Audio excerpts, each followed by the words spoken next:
it gets stuck. So turn your drill to a lower clutch setting.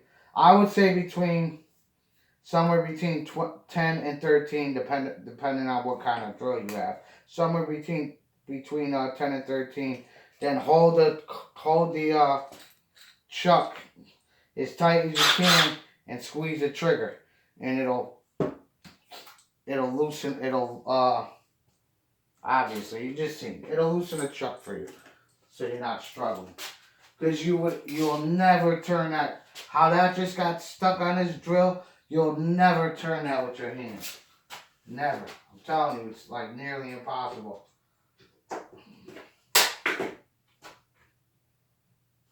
But it happens. Oh, here's my, I was looking for that bit. And of course, I'm not using, another thing was, in those 4-inch screws, those come with the bits in the box. Don't ask me what I did with the bits because I have so many all over the place. Those usually strip out anyways after you get halfway through a box of screws. So the bits that come in the boxes with the screws are the best ones to use, because especially with long screws, as you've seen. I don't care if it's Milwaukee bits. I don't care if it's DeWalt best bits. I don't care if it's Bosch bits, Makita bits. They all will slip out of the screws like that. It's best to use the bit that comes in the box. And if you have a box of 500 screws, it's only going to come with one bit. So make sure you buy, while you're in the store, right where all the boxes of bits are, where the boxes of screws are that come with the bits, look on the sides of the boxes, and they'll have little bits hanging. If you're going to do over 500 screws, spend an extra $1 or $2 and get another bit. Or else you'll be slipping. Once that bit wears out that came with the screws, you'll be struggling all day to put screws in. I'm just telling you, you'll be struggling with any bits. I mean, for the most part, they work. And that's if you're using, and that's basically if you're using something like these to drill with all day, to drive screws all day. Try to use the bit that comes in the boxes of screws, and you'll have much better results running any kind of drill. Impacts, it doesn't matter. Impacts, you can just, if I throw that same screw in there, and you see me do it in my video yesterday with the 2 impacts. It's a whole lot easier. It's a whole lot easier to use impact drivers to drive long screws. That's what I was saying too yesterday, or the day before. Anything over like a 2.5 inch screw, I'll use impact drivers. And make sure I use 18 to 20 volt impact drivers. Anything smaller, you could get away with 12 volts.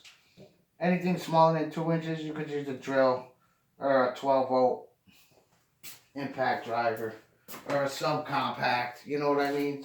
Something like this or something like this is good for the smaller 2 inch and under. I mean, even like a 2 inch screw and under, these are great for.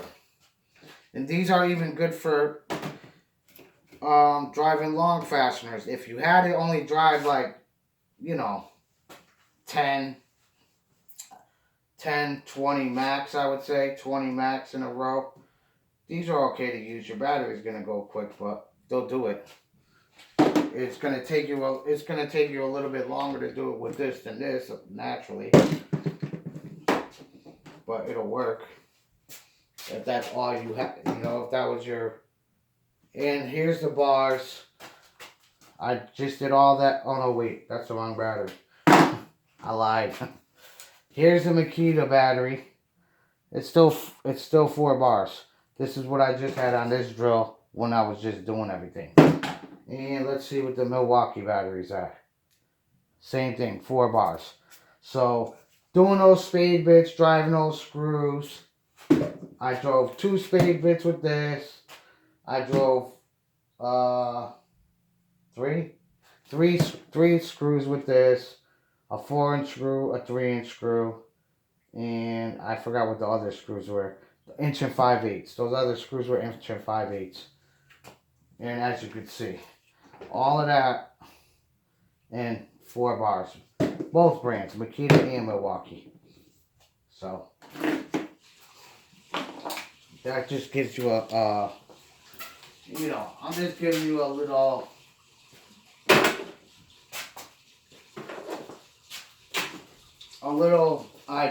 idea. Oh, that's not good.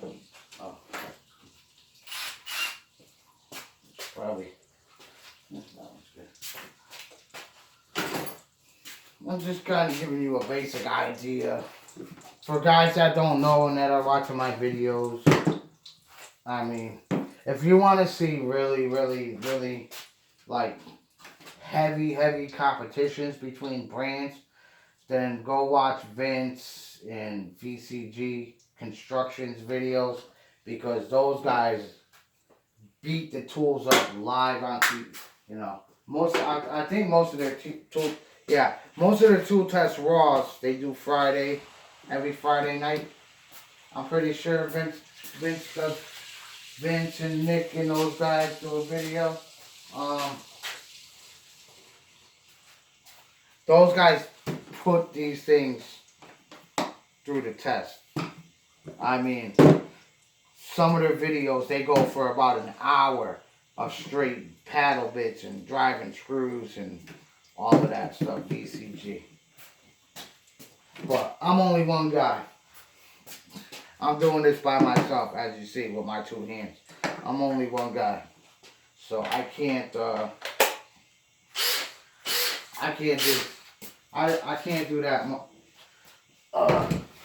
I can't do that type of a comparison or anything like that, unless I had somebody here standing with me doing that. But I don't want to copy their show. You know what I mean?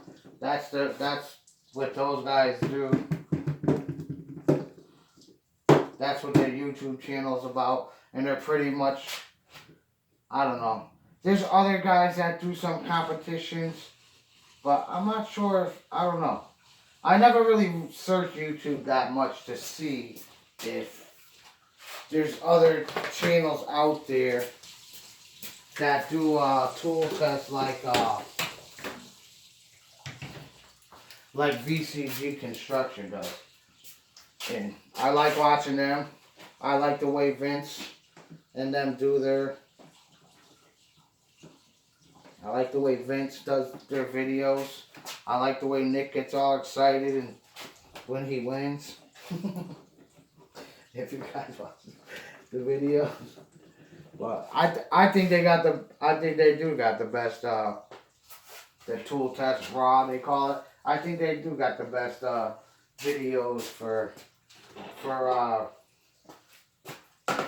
buying tools and putting them to the test. I mean, there's some other channels up there. There's some other guys. There's another channel up there, and I can't think of the name of it right now that I watch also. But they're like super. They don't show you the action too much. They just say what they tested, throw up the numbers. You know what I mean? They put weights on the tools. I forget what channel it is that does that. But they do a thorough comparison with all the different brands on that other channel. I forget, like I said, I can't think of the name of it. I forget what it's called. But I like watching them too. Because they do. They test the tools out, you know, just like Vince does on his channel. Those guys test the tools out and they give you their honest opinion of, you know, they give you the honest opinion of what the different tools do. And You know what I mean? They have their little rating scales on what tools put in drive this, what impacts drive the screws faster, what tools drill the fastest with different types of bits and all the different speeds and variables. And I don't like this battery. I'll tell you right now, something is wrong here, because I literally had this battery on the charger. This is the brand new battery I just got, guys.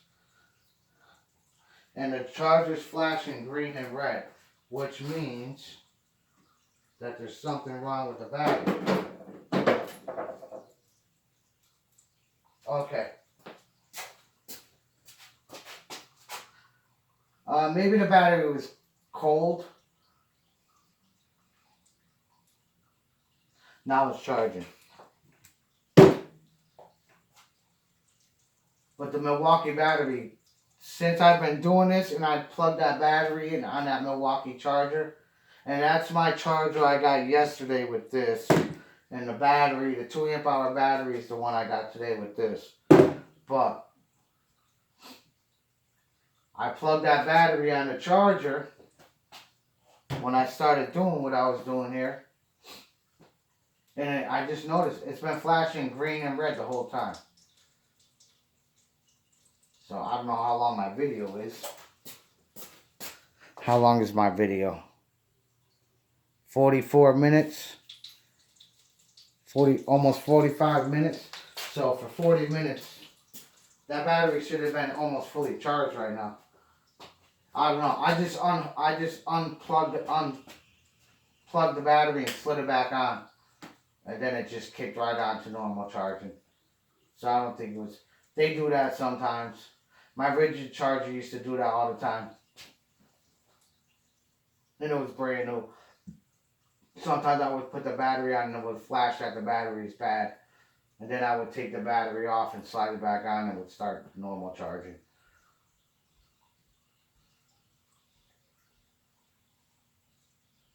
But yeah, it's charging. It's already on 3 bars.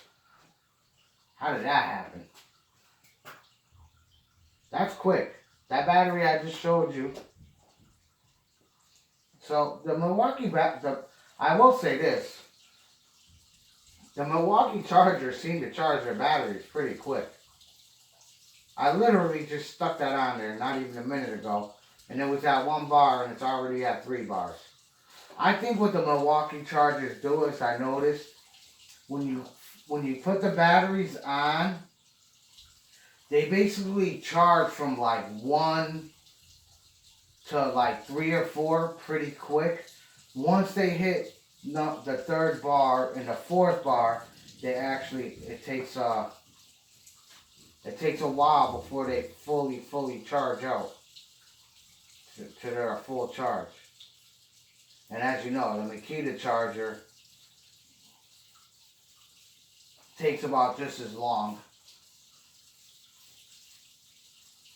The rapid charger Makita, though, you know when that's charged if you have your little melody. Like, you hear my charger all the time. You hear my Makita charger all the time in the background when I'm charging it, because I have my little melody set so I know when my batteries are charged.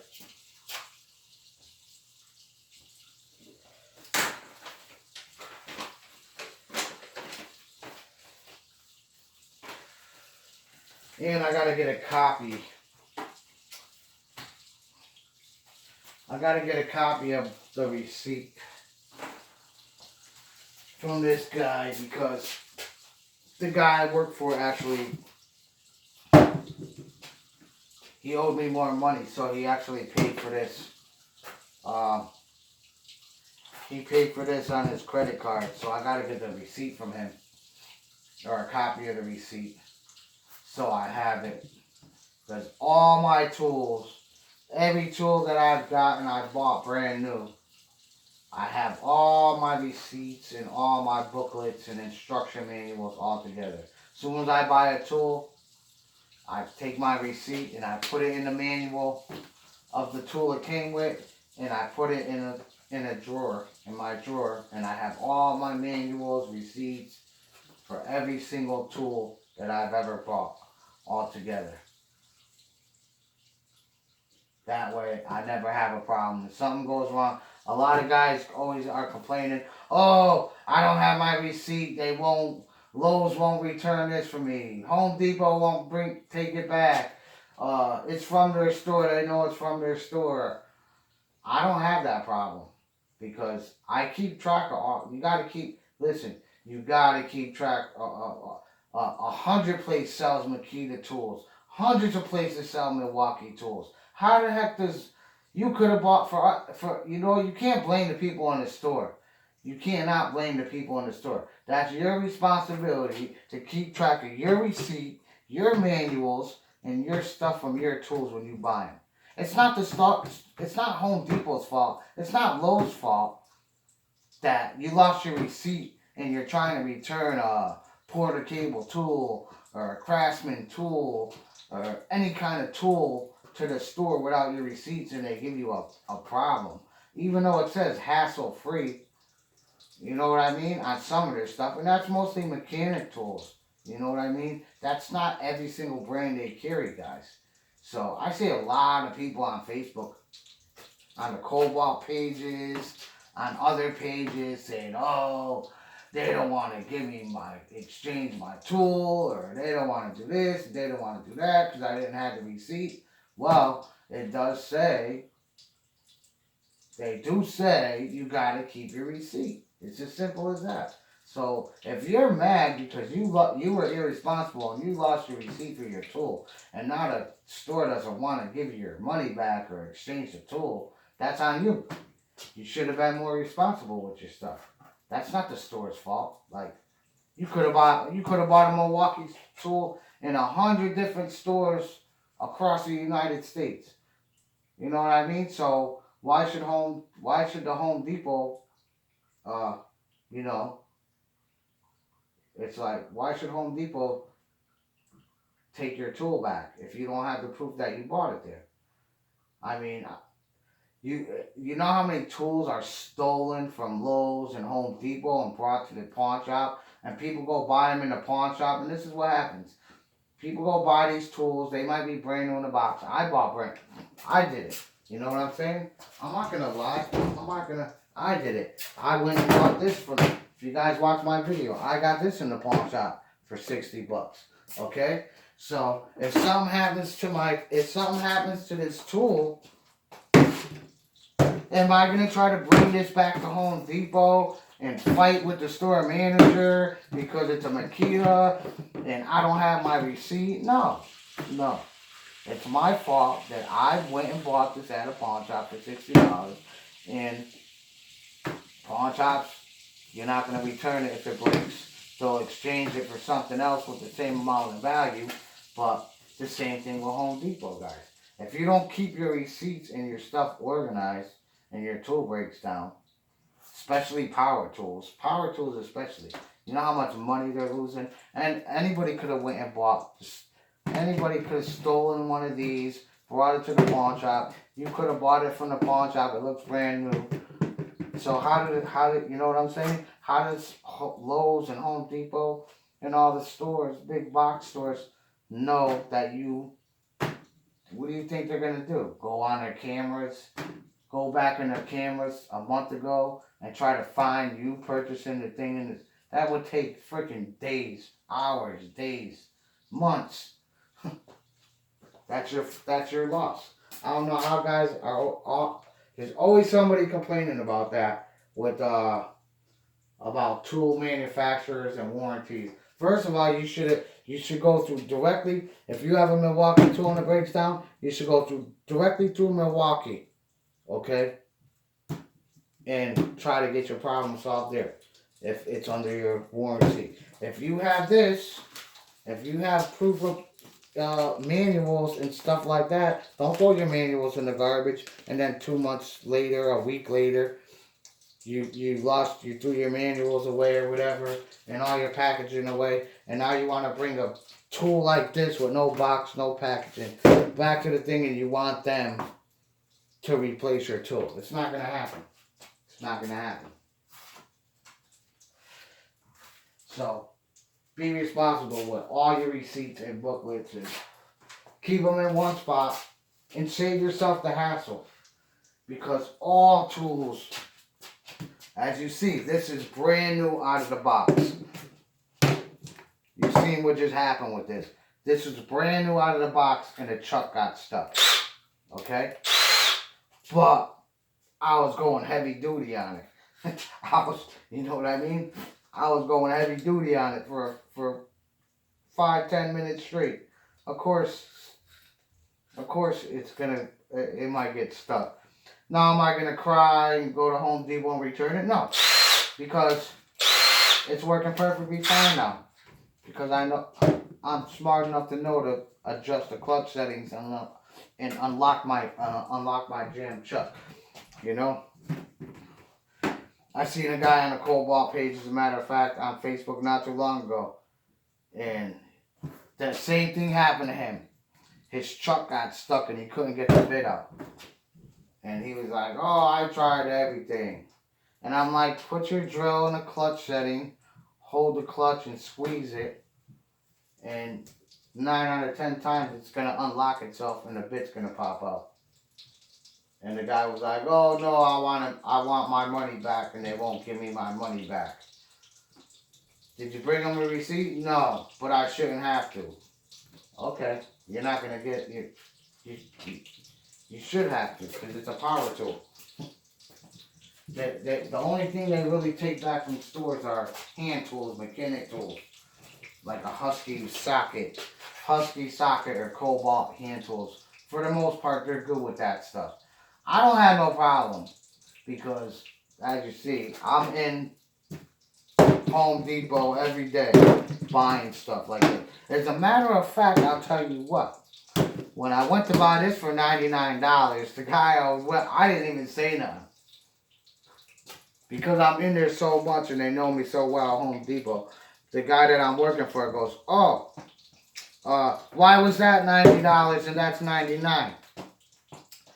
He's like, what's up with that? You know, he was just joking around with the lady at Home Depot. But I know all the ladies at Home Depot. So she was, you know, we were sitting there talking, chatting, laughing and everything. And she was just like, okay, I'll take 10% off for you. So I actually got this for $90 today. I didn't pay $99. I didn't pay the $99. She took 10% off the yellow tag, $99. So, you know, ask and you shall receive.